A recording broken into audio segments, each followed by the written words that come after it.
তো হ্যালো বন্ধুরা, আজকে দেখতে পাচ্ছেন চলে এসেছি সেই জায়গাতে বাবরি মসজিদ। তো সকাল সকাল দেখছি আমাদের গ্রামের একটা লোক, বুঝলেন তো, নাম বলা যাবে না, একটা ইটলি চলে এসছে।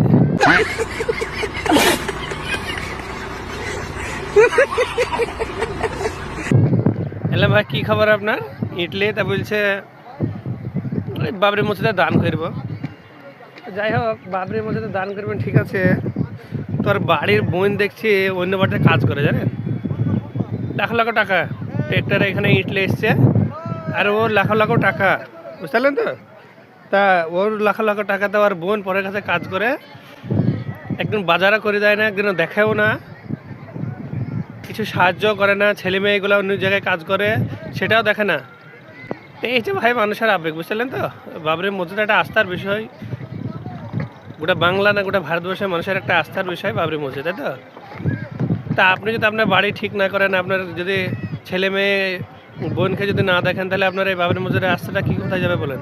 এখানে তো বিস্তর মানুষ দেখতে পাচ্ছেন, কোটি কোটি টাকার ইট দিয়েছে, আপনারা দেখায় কোটি কোটি টাকার ইট দিয়েছে, এখানে দেখতে পাচ্ছেন আপনারা কোটি কোটি টাকার ইট দিয়েছে। এখানে ইট আপনার একটা না দিলে হয়তো ইটের টাকাটা যদি আপনার বোনকে দিতেন, তাহলে মনে হয় বেশি ভালো হতো।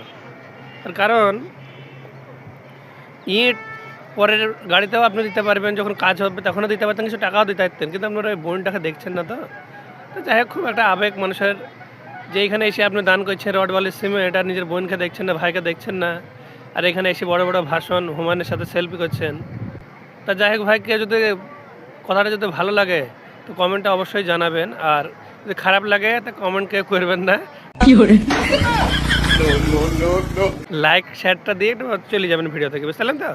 বিস্তর মানুষ দেখায় আপনাদের কাছে এসছে, দেখেন ভিন্ন রাজ্য থেকে মানুষ এসছে, আর হাজার হাজার ইট দেখেন। মানুষ, এটা মানুষের আবেগ, ঠিক আছে, এটা আবেগ, আমারও আবেগ, খুব ভালো লাগছে, আসছে এখানে, ঠিক আছে। কিন্তু বাড়ির ফ্যামিলিগুলো দেখবেন, আর ভিডিওটা যদি ভালো লাগে লাইক শেয়ার কমেন্ট করতে ভুলবেন না। ধন্যবাদ সবাইকে, ভালো থাকবেন, সুস্থ থাকবে, নিজের পরিবারের নিজের খেয়াল অবশ্যই রাখবেন। ধন্যবাদ সবাইকে।